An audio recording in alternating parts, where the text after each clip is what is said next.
And now your heart be troubled. You believe in God, believe also in me. In my Father's house are many mansions. If it were not so, I would have told you.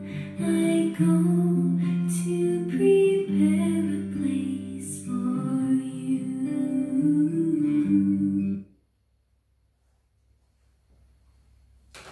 Bathandekayo, makubekeni umusa nokuthula okuvela kuNkulunkulu Baba naseNkosini yethu Jesu Kristu. Amen.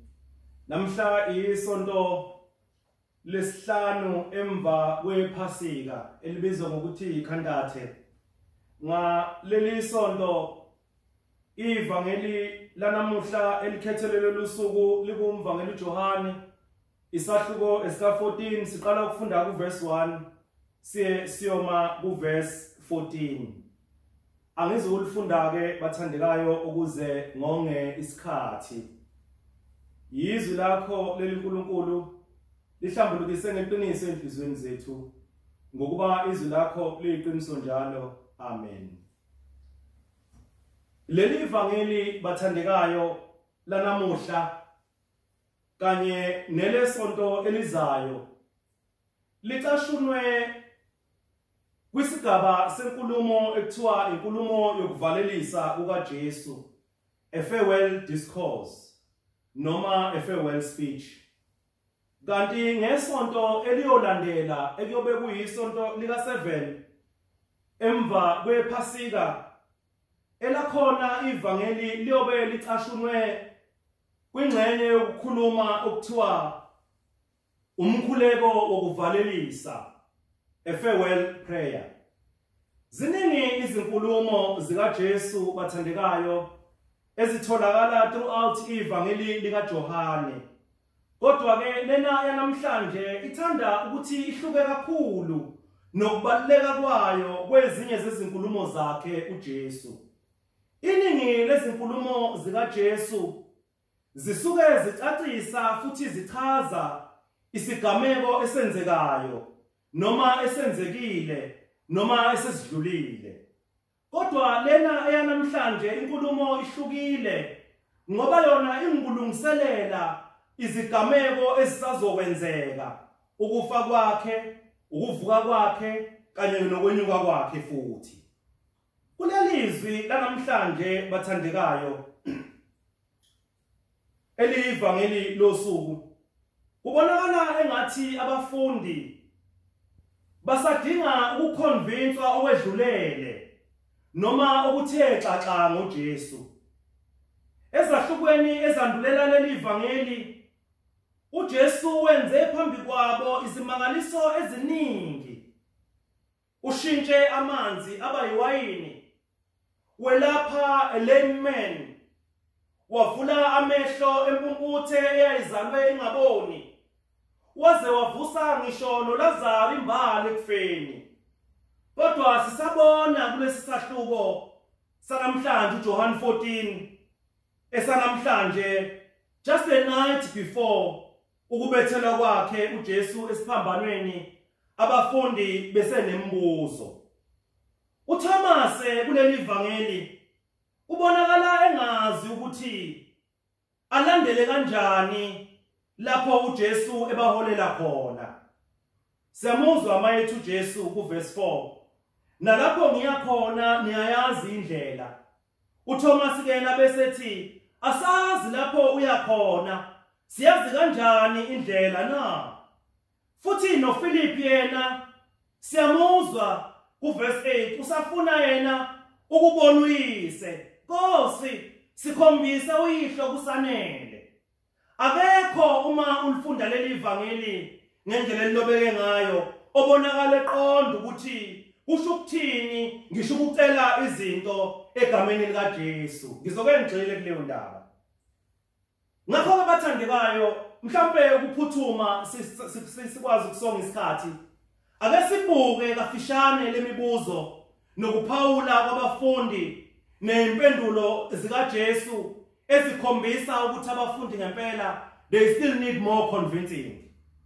Umbuzo wokuqala uvela lapho uJesu ebatshela khona ukuthi uyobalungiselela indawo. Esikhathini ke esiningi bathandekayo makushunyelwa ngalelizwi uJohn 14 eselaze kwaqanjwana nesaladi ngalo. Siyesizwe makushunyelwa ngalelizwi cishe sicabanga ukuthi uJesu noma abashumayeli bacabanga ngalo ukuthi uJesu ukhuluma ngempilo emva kokufa, mhlawumbe ngempilo yasezulwini. Cishe istatement sikaJesu kuverse 2 esithi ekhaya kaBaba kunezindlu eziningi, a mansion with many rooms. Isona lesi statement esibangela ukuqagela nokugijima komqondo uhambe umqondo yocabanga ngezulu. Nokho-ke uThomas emva kwalesi statement sikaJesu sezindlu eziningi nokuyolungiselelwa indawo athi bayayazi lapho eya khona. Siyambona uThomas emva kwalesi statement ebuza lo mbuzo wakhe othi siyazi kanjani indlela eya lapho. Impendulo kaJesu ithi yimi, I am. Athi ngokwevangeli mina ngiyindlela neqiniso lokuphila, akekho oza kuBaba ngaphandle kwami. Angiqale bathandeka ngokuphawula ukuthi angikholwa ukuthi uJesu kulesi statement sakhe wayekhuluma ngokuya ezulwini. Ngicabanga ukuthi uJesu ukhuluma ngendlela uNkulunkulu ahlala ngayo nathi. Ngezikhathi cishe zo-1st century before uKristu, abaJuda considered iTorah, incwadi yomthetho, njengendlela neqiniso lokuphila. Ngaphambi kokubhujiswa kwethempeli laseJerusalema nge-7th century before Christ, kubantu laliyindawo nendlela ababecabanga ukuthi uNkulunkulu uhlala nabo kulo. Esikhundleni ke sali ithempeli emva kokubhujiswa kwalo, abantu began to see iTorah as the means by which God was present. Lona ke ithempeli noma iTorah laba nendawo ekhethekile empilweni nasemicabangweni wabaJuda ngesikhathi se-exile kanye nesikhathi lapho ivangeli likaJohane lalotshwa khona ngemuva kokubhujiswa kwethempeli likaHerode ngamaRoma. Uma ukhumbula ukuthi ivangeli likaJohane liqala kanjani, from verse 1 kuchapter yokuqala la licaphuna khona isiqalo sikaGenesis, ukuqala kweTorah, lokho kufanele kuqala ukusibekela isithombe ngokusobala ngale ndaba engisho. Ekuqaleni wayekhona ulizwi wayenoNkulunkulu, futhi ulizwi wayenguNkulunkulu. Uma uJesu kuleli vangeli likaJohane ethi mina ngiyindlela neqiniso nokuphila, uJohane usitshela ukuthile okusha ngokuthi uNkulunkulu uhlala kanjani nathi. uJohane uthi uJesu is our new Torah. uJesu uyiTorah entsha. Uma isivumelwano, the covenant, singumgogodla weTorah, uJohane uthi uJesu uyisivumelwano esisha sikaNkulunkulu nathi manibonga ivangeli. Ngicabanga ukuthi into ebaluleke kakhulu ukuthi uJesu akakhulumi ngokuthi singamthola kanjani endaweni entsha, how we might find him in a new place. Kodwa kunalokho ukuthi uJesu usitshela ukuthi singamthola kanjani wherever we are.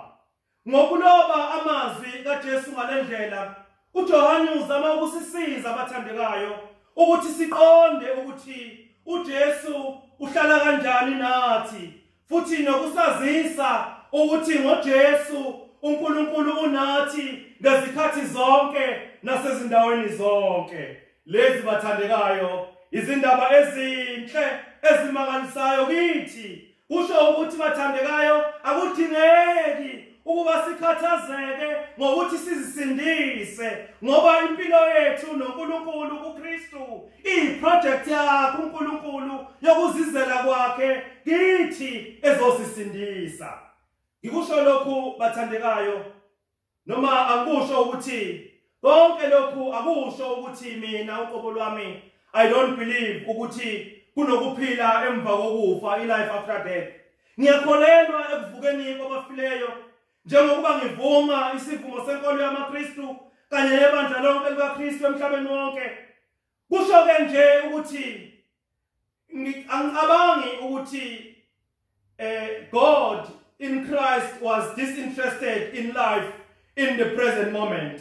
I happen to think ukuthi impilo entsha kuKristu kuyinto esiphila esikhathini samanje futhi silindele a future noNkulunkulu lapho uJesu eyakhona kuyingxenye ye future that has a tremendous impact umthelelo omkhulu empilweni yethu in the here and now. Yilokho engicabanga ukuthi uqukethwe isitatimende sikaJesu kuleli vesi. uJesu noyise are-one. Ngamanye amazwi uNkulunkulu ukhethe ukuhlala nathi ngoJesu. uNkulunkulu ukhethe ukuthabatha isimo somuntu. uNkulunkulu ukhethe ukuphila njengathi, ezubuhlungu njengathi, ezukuhlupheka njengathi, aze ezwe ngisho ukufa njengathi mbala. uNkulunkulu ukwenze lokhu ukuze abe nathi hayi kuphela uma izinto zisihambela kahle, but also and maybe lapho izinto zingahambi kahle kithi. Bathandekayo, uKristu ayikho indawo esingahamba kuyo lapho uNkulunkulu engahambi khona nathi. Ivangeli likaJohane lingubufakazi, testimony bezindlela in which our God is both hidden and at the same time revealed in the common, the ordinary, the outcast and the forgotten. Uma sibuka impendulo kaJesu kuFilipi kuverse 8 ibalulekile kithina sonke bathandekayo. Learning to see God in Jesus, ukufuna ukubona uNkulunkulu kuJesu futhi ikakhulukazi emisebenzini yakhe kuyisihluthulelo ekuboneni uNkulunkulu ekhona present and active kuzo zonke izimo zokuphila kwethu. Thina ke sijwayele bathandekayo ukumbona uNkulunkulu eyintweni noma ezimeni ezinhle. Kodwa ke namhlanje uNkulunkulu usifundisa ukubona beyond miracles awenzayo kithi, kodwa sibuke isimangaliso sobukhona bakhe nasezimeni ezingajwayelekile nobukhona bakhe miraculously nakulabo abangelutho nabadelelekile nababukelwa phansi, the ordinary, the outcast and the forgotten. Ngakho ke bathandekayo, lapho uJesu ekhuluma kule community ebuthene kuye kuverse 12 ethi nabo bazobamba iqhaza emisebenzini ayenzayo futhi nemisebenzi emikhulu kakhulu kunaleyo, mhlawumbe ukhomba our ability to see God, ukumbona uNkulunkulu uqobo active futhi esebenzisa uKristu in the ordinary living of our everyday lives. Awu bathandekayo, lapho umuntu elalela futhi ebukhumbula ubukhona bukaNkulunkulu, ngisho nezinto ezijwayelekile imbala, amanzi, iwayini and the bread become extraordinary communion. Even the most ordinary people, abadobi kanye nama-tax collectors, baba ngofakazi ngobukhona bukaKristu obukhubekayo. Bathandekayo enkosini, singumzimba kaKristu. Nathi noma singelutho, kodwa sifumene this extraordinary grace nokuthethelelwa okuyisimanga, hayi ngokwenza kwethu, kodwa lokhu kudluliselwa kuvela kuNkulunkulu ngathi kuya ezweni. Ekugcineni bathandekayo, we get into this tricky business ekuverse 13 and verse 14 ukucela izinto egameni likaJesu. Ngiyabazi futhi ngiyazi abantu bedumala lapho bephokophele emkhulekweni becela base bathi abanye ngiyakhuleka, ngiyacela egameni likaJesu. Bakusho lokhu kuze kube sekupheleni kwesicelo sabo. babo belokhu beshilo bethi konke lokhu sikucela egameni likaJesu kodwa babone kungenzeki lokhu noma kungagcwaliseki ukuyifiso zabo. Kuyangicacela uma ngifunda lelizwi ukuthi ukukhuleka egameni likaJesu noma lokho akushoyo uJesu akusho ukuthi amagama athi egameni likaJesu wona wodwa they hold power yomkhuleko. Kusho ukuthini bathandekayo? Ukwenza ukuthile egameni lomunye umuntu. Kusho ukuthi usukuphethe igunya lakhe, you carry his authority. Kepha futhi kusho ukuthi uphokophele and you are also accountable ukuba wenze ngendlela abengenza ngayo uma loyo muntu ebekhona ezenzela yena. Uma ngithumela umuntu ukuba ayongimela noma ayongirepresenta maybe ngendlela ejwayelekile ngimnikeza ipower of attorney kunini engikubheke kuye. Oqala ngiyamethemba ukuthi angeke ayabuse ipower engimnikeza yona. Okwesibili ngilindele ukuba lo muntu uzongimela kahle kuleyo transaction. Uma ngingamethembi bathandekayo ngeke ngize ngimcele. Uba ngingamthembi kulezo zinto ezimbili uzozenza ngeke ngimthembe ngimcela ukuthi ayongimela. Kuyisipho futhi kuyiresponsibility ukuthunyelwa ukwenza ukuthile egameni lomunye umuntu. Ngicabanga ukuthi uJesu unikeza his followers abalandeli bakhe besikhathi sikaJohani nabanamuhla isipho esifanayo and the same responsibility ukucela egameni likaJesu. Kusho ukucela okuhambisana nendlela kaJesu engaba esiyenza nathi sikhona lapha emhlabeni. Indlela kaJesu bathandekayo yayiyindlela yenceka kaNkulunkulu ethobekile. Indlela kaJesu yayingumsebenzi mission nenkonzo ministry yokuphulukisa nokuletha ithemba emhlabeni ophelelwe ithemba nakulabo abaphelelwe ithemba. Ngakho ke bathandekayo ukucela egameni kaJesu is a serious business. Abayocela egameni lakhe yilabo kuphela abazimisele ukwenza izimpilo zabo zibe lithuluzi likaNkulunkulu futhi bavume ukuba of service to God kanye nendalo yakhe. Kepha nazi izindaba ezimnandi bathandekayo. NgoNkulunkulu kuKristu Jesu ohlala phakathi kwethu sinakho konke esikudingayo and even more ukuze siqhubeke nomsebenzi esiboshelwe kuwo emanzini ombhaphathizo kanye nasezwini lakhe futhi siqiniswa kuwo lo msebenzi ewayinini nasesinkweni kanye nasezwini ukuphila njengomzimba kaKristu, living as the body of Christ. Ngicabanga ukuthi kulapho bathandekayo uJesu etholakala khona. Usilungiselele izindawo eziningi zokuhlala lapho sizoqhubeka khona nale mission. Izindlu zokukhonza, amakhaya amakholwa noma ngaphi lapho umzimba kaKristu uhlangana khona uJesu usilungiselele khona indawo. Ngisalungisa lentshumayelo bathandekayo kungifikele ukuthi izindawo ezijwayelekile zokuhlangana kwabazalwane noma amakholwa bezosonta siphazamesekile ngenxa yepandemic. Abantu sebephoqeke ukuba bathole izindlela ezintsha zokuba umzimba kaKristu. Kepha kunento eyodwa eyisiqinisekiso sethemba lethu. uNkulunkulu kuKristu uhlala nathi sonke, asisodwa. Futhi our mission has not changed. Sithola noma yiziphi izindlela esingazisebenzisa ukuphulukisa nokuletha ithemba kubantu eselibalahlekelele. Yilokho uJesu akwenzayo. Ngakho ke bathandekayo siyahamba siyahlala noma senzani sikwenza egameni likaJesu ngale ndlela esiyenza nathi esifanele emhlabeni ngethemba lokuthi usinikile lelo gunya naleyo responsibility. Angiphethe bathandekayo ngokuthi inhliziyo yenu mayingakhathazeki. Kholwani uNkulunkulu, nikholwe nakuJesu. Ukukholwa kodwa okuyothulisa inhliziyo ekhalayo, ukukholwa kodwa okuyothulisa inhliziyo edabukileyo nenosizi, nenokuxoxakeka, nenokuxokozela. Ukukholwa kodwa okusinika igunya lokuba sicele egameni likaJesu bese izinto ziyenzeka njengoba esho kuverse 14 waleli ivangeli. Uma nicela utho egameni lami ngolwenza, kukhona yini okucelayo egameni likaJesu sekwenzekile? Ngithi bathandekayo, hayi ngiyambona uJesu uma ngabe ethi eqala ethi inhliziyo yenu mayingakhathazeki, ngoba ngathi uyaqonda ukuthi uJesu bathandekayo kule mpilo nalokho ukuxakeka esinakho. Hey bathandekayo, inhliziyo zethu ixakekile, inhliziyo zethu zithintekile, inhliziyo zethu zinokuxokozela, inhliziyo zethu zinokubalisa, zinembuzo. Uthi uJesu ukukholwa kodwa okuyosusa lokho ukuxakeka nokwenza ukuyosusa lokho ukukhathazeka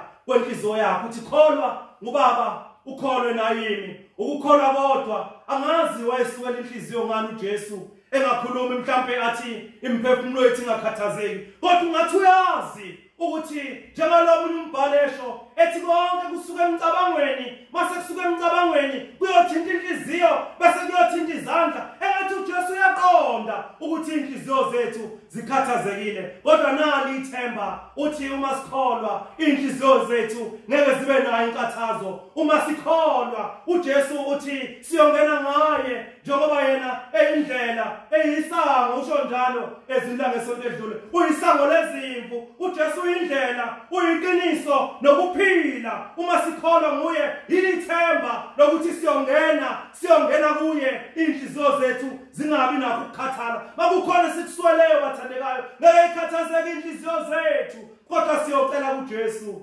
ngokubushilo wathi uma sicela egameni lakhe uyokwenza lokho. Ngithi bathandekayo, angiphethe ngalelizwi elithi kholwani yimi nikholwe nangubaba, inhliziyo zenu zingakhathazeki. Udumo lube kuyisendodana nomoya ongcwele, njengoba njalo ekuqaleni njalo namanje kuyoba njalo nanini. Amen.